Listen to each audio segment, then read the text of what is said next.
April 25, 1945. Berlin.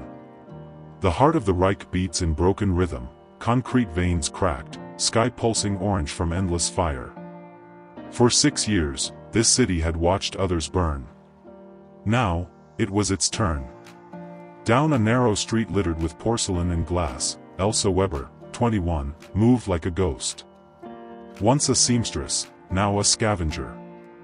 The only thread she carried was a photograph of her brother Kurt, smiling in a gray uniform before the world fell apart. She remembered when the sirens still meant, "Take shelter." Now they meant nothing, there were no shelters left. The sky itself seemed to scream. Sound of rubble crunching under boots. Elsa crossed an intersection that had no name anymore. A horse lay dead beside a tram rail, its harness still gleamed, absurdly polished. Every corner smelled of dust and smoke and fear. She whispered to herself, half prayer, half habit, "Nur noch ein Tag." Just one more day. In another part of the city, miles west, Sergeant James Hollis wiped soot from his face as his unit from the 69th Infantry pushed cautiously through the ruins. The Americans had not come to capture Berlin, their orders stopped them at the Elbe. But confusion and chaos blurred the maps. Patrols overlapped, and Hollis's men found themselves edging into the wreckage of the capital itself. "Feels like walking through a grave," one soldier muttered. Hollis didn't answer. He had landed in Normandy, fought through France, crossed the Rhine. He thought he'd seen the worst. But Berlin was something else, the silence of a dying empire. He carried in his pocket a letter from home he hadn't opened yet. He kept it sealed, afraid of words that might break whatever armor he had left. Elsa reached the square where the bakery once stood. Nothing remained but the faint outline of flour on the cobblestones. She crouched beside the doorway, a habit of hiding, not living. From afar, she heard voices, foreign ones, English. The sound of boots, confident and deliberate. For months she had heard only German shouts or Russian orders. Now, these new voices carried uncertainty.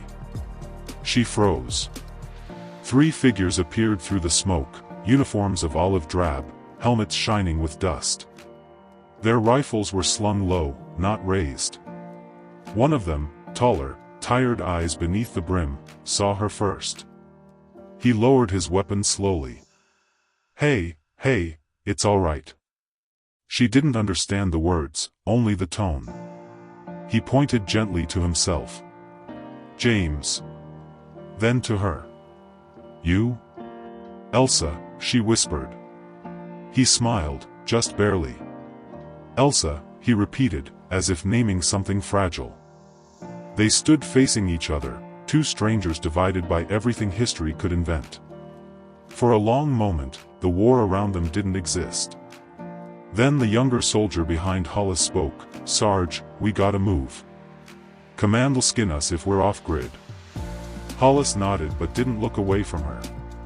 She looked ready to collapse, dirt on her face, blistered hands gripping that photograph. He reached into his pack and pulled out a chocolate bar, a habit the Americans had learned. Food could calm fear faster than words. He offered it. She hesitated, then took it. When she bit into it, her eyes widened. She hadn't tasted sweetness in years. Hollis gestured toward the direction they came. "Come with me." She didn't know the words, but the hand motion was clear. He repeated, slower, "Come. With me." "Mit Ihnen?" she asked quietly.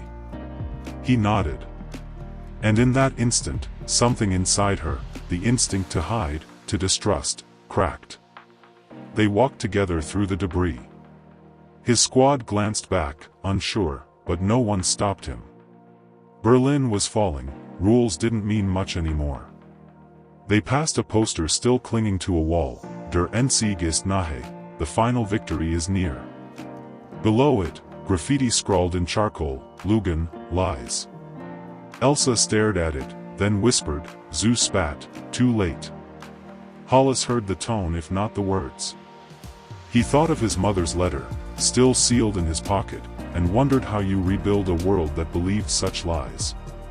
At dusk, they reached a makeshift American outpost in what had once been a school. Children's desks were overturned, chalk dust mixed with plaster. The blackboard still read, April 1945, frozen in time. A field medic looked up as Hollis entered with the girl. "Where'd you pick her up, Sarge?" "Street. She's starving." The medic sighed. "We're low on supplies. Russians are closing in from the east. Command wants us gone before nightfall." Hollis looked at Elsa. "She's coming with us," he said quietly. The medic hesitated, then nodded. "You'll take the heat, not me." Inside, Elsa sat by a lantern. The light flickered on her face, exhaustion carved deep lines no 21-year-old should have. She clutched her photograph, tracing her brother's uniform with one finger. Hollis crouched beside her. "Family?" he asked. She nodded. "Main brooder. Kurt." He didn't understand the words, but he caught the name. "Brother," he guessed. "Yes." Her eyes lowered. "Army." He exhaled slowly. "Mine too. France." For a second, the war felt very small. 2 families, 2 siblings, both swallowed by the same machine. Outside, thunder rolled, or maybe artillery. Inside, for the first time in months, Elsa slept. Hollis sat by the window, watching smoke drift across the ruined horizon. He finally opened the letter. It was from his mother. "Jimmy, don't forget what I told you. Mercy is the only way to win a war." He folded the paper, stared at the sleeping girl, and whispered, "Yeah, Ma. I know." By morning, they would leave the city behind, but Berlin had already branded itself into them both. For Elsa, survival had a new face. For Hollis, the enemy had a name. By dawn, Berlin was a maze of smoke and surrender. White sheets hung from windows like ghosts, fluttering above streets that once flew swastikas. The Americans were pulling back toward the Elbe to meet the Soviets. Between them, civilians trying to stay invisible. Elsa rode in the back of a truck beside crates of bandages and gasoline. Hollis sat opposite, helmet off, his hair dusted gray with ash. Neither spoke. Every bump on the road shook the silence between them. They stopped near Wannsee, where a half-collapsed villa overlooked the lake. The place was too beautiful for war, too broken for peace. The medic set up a temporary aid station. The men brewed coffee thick enough to stand a spoon. Hollis jumped down, offered a hand to help her. She took it, hesitantly, eyes scanning the soldiers around her. Some smiled, most didn't. Mercy was still new, suspicion was easier. A corporal whistled under his breath. "Didn't know we were collecting souvenirs, Sarge." Hollis turned, voice quiet but hard. "She's a person, not a trophy." The corporal looked away, ashamed. Elsa didn't understand the words but caught the tone. Gratitude flickered across her tired face. Inside the villa, the smell of iodine and damp wood mixed with lake air. A nurse cleaned Elsa's hands. Her palms were cracked, her fingertips raw from digging through rubble. "You'll be okay," the nurse said softly. Elsa didn't know the language, but the kindness needed no translation.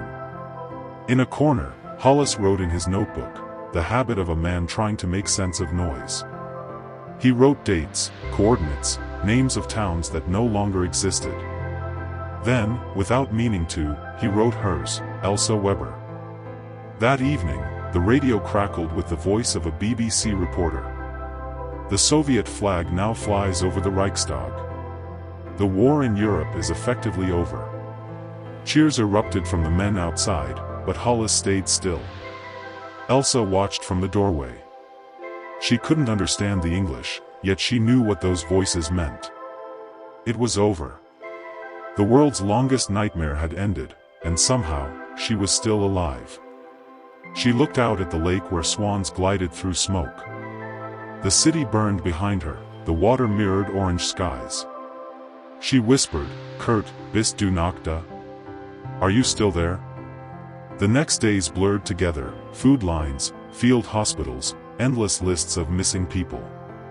The Allies brought order to the chaos, but Berlin had forgotten what order meant. Elsa helped where she could, handing out bread, boiling water, translating for the medics when refugees arrived from the east. Each story was another wound: families lost in the bombings, children separated during the evacuation, women carrying more fear than hope. Hollis watched her work. She moved quietly, efficiently, as if giving kindness were the only thing keeping her upright. One night he found her outside, staring at the stars through smoke. He said, "Beautiful night, huh?" She frowned, not understanding. He pointed upward. "Stars." She followed his gesture, nodded slowly. "Stern." He smiled. "Yeah. Stern." Then she pointed to herself. "Elsa." He nodded. "James." "Skames," she repeated, mispronouncing it slightly. He laughed for the first time in months.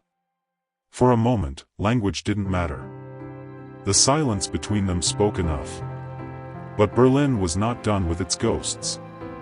A group of German prisoners was brought through the compound, gray uniforms, hollow eyes. Elsa froze when she saw one of them, the tilt of his jaw, the line of his shoulders. For a heartbeat she thought it was Kurt. She ran forward before anyone could stop her. "Kurt." The prisoner turned, not her brother, just another boy shaped by war. The disappointment hit like shrapnel. Hollis caught her by the arm, gentle but firm. "Hey, easy. Easy." She trembled, covering her mouth. Tears cut through the dirt on her cheeks. "It's not him," she whispered in German, over and over. "Not him." He led her back inside, letting her cry against his sleeve. He understood loss without translation. That night, the camp quieted. The lake reflected fires still burning across the city. Hollis sat by the water, polishing his rifle, an old habit when he couldn't sleep. Elsa joined him, carrying 2 tin cups of coffee. She handed one over. He smiled. "Danke." She raised an eyebrow, surprised. "You speak German?" He chuckled. "Only the important words." They sat in silence, sipping the bitter drink. After a while she said softly, "My brother, he was not bad man. But he fight for bad men." Hollis stared into the dark. "Sometimes that's what war is, good people trapped inside bad orders." She looked at him. "And you? You good man?" He hesitated. "I don't know anymore." Morning came with new orders. The U.S. command announced a withdrawal toward the agreed line.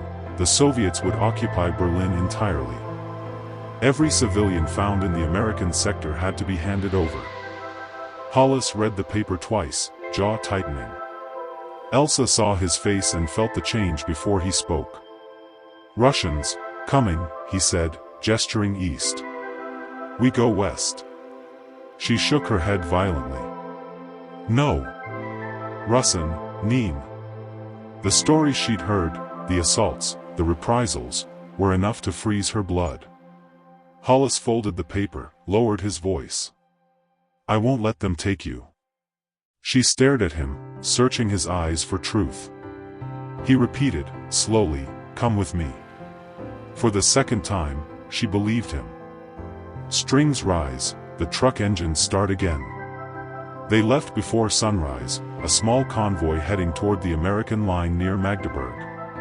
The road out of Berlin was lined with columns of refugees, carts, bicycles, people on foot, all moving through the ashes of empire. Elsa sat beside Hollis in the cab.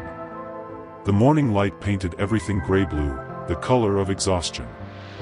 Behind them, Berlin disappeared in the rearview mirror, a city of ghosts fading into smoke. In the distance, the guns fell silent, but the echoes lingered. Two strangers carried them westward, one searching for forgiveness, the other for a reason to trust again. The road west was a ribbon of rubble and silence.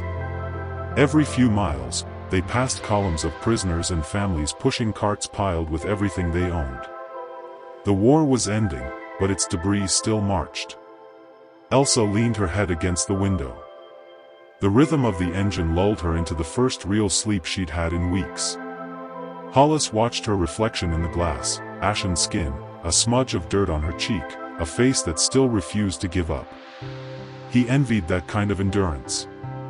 At noon the convoy stopped near a bomb-cratered farmhouse. Soldiers dismounted to check the bridge ahead. Hollis walked around the truck, stretching stiff legs, the weight of months of combat pressing behind his ribs. From the trees came the echo of church bells. Somewhere, someone was ringing them again. He looked back at Elsa and smiled. Hear that? Peace actually has a sound. She blinked awake, listening. The distant bells carried through the smoke like something holy.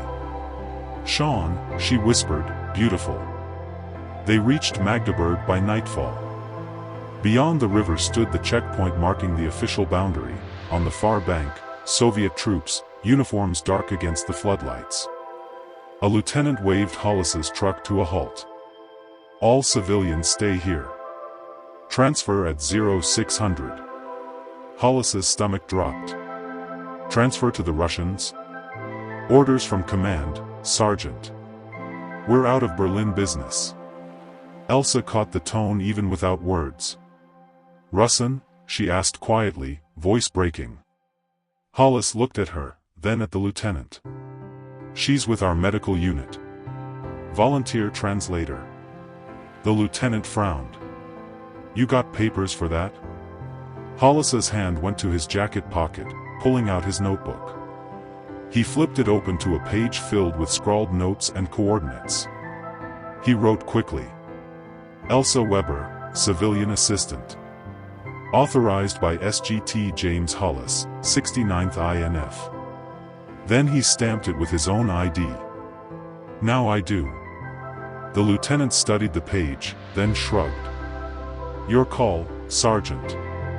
But she's on your record. Hollis nodded. I'll take that chance. He turned to Elsa. You're safe, he said, meaning every syllable. She understood enough to breathe again. For weeks they stayed at a refugee camp near Hanover. The tent smelled of coffee and damp canvas, but they were safe. Elsa helped distribute rations, translate for displaced families, teach children to read again. She smiled more often now, though sometimes the laughter caught in her throat, like it wasn't sure it belonged. Hollis spent his days processing demobilization papers, his nights walking the perimeter, restless. The quiet was too loud. One evening, he found Elsa sitting by a small fire, mending a torn American flag someone had rescued from a half-burned town hall. He watched her work, thread gliding through fabric. You fix everything, he said softly. She looked up. Not everything. He sat beside her. No. But maybe enough. She smiled at him, small and real. Maybe. Summer came. The camp began to empty as people were relocated or sent home. Hollis received his orders, returned stateside. June 10, 1945. He told her 2 days before he left. She nodded, eyes steady, though her hands trembled. He said, when you get your papers, there's a program for displaced civilians. America. They'll take good people. She tilted her head. And you? You go home. He looked down. Yeah. If I still know what that means. She reached into her pocket and pulled out the small silver cross he had given her in Berlin. This, from your mother. You take back. He closed her hand around it. No. You keep it. You're part of that promise now. They stood for a long moment, wind tugging at the canvas walls. Then she whispered, "Danke, Skames." He smiled. "Goodbye, Elsa." He boarded the transport the next morning. Through the dusty window, he saw her standing near the gate, hand raised. The convoy lurched forward, and she disappeared into the crowd, one face among thousands trying to start again. For Hollis, the war ended miles later, somewhere over the Atlantic, when the ocean reflected nothing but sky. For Elsa, it ended slower. Years slipped away. The scars of Berlin turned into boulevards and glass towers. In 1963, a woman named Elsa Weber Hollis applied for U.S. citizenship in Boston. She had married, raised 2 children, taught them both the language of 2 worlds. She never spoke much about the war, except to say, "There was a day when mercy found me." When she died, decades later, her daughter found a small wooden box on a shelf. Inside, a faded photograph of a young soldier and a girl in ruins. Between them, a folded note written in English, shaky but deliberate. It read, "April 1945, Berlin. A stranger said, 'Come with me.' And I did. That's when the war truly ended, inside me." History records battles and treaties, but not the quiet rescues, the moments when compassion defied orders. Elsa Weber's story was one among millions, a whisper in the ruins of Berlin. Yet sometimes it's the whispers that teach us how peace begins. If this story moved you, subscribe to Echoes of Valor, where the past still speaks, and mercy never goes out of time.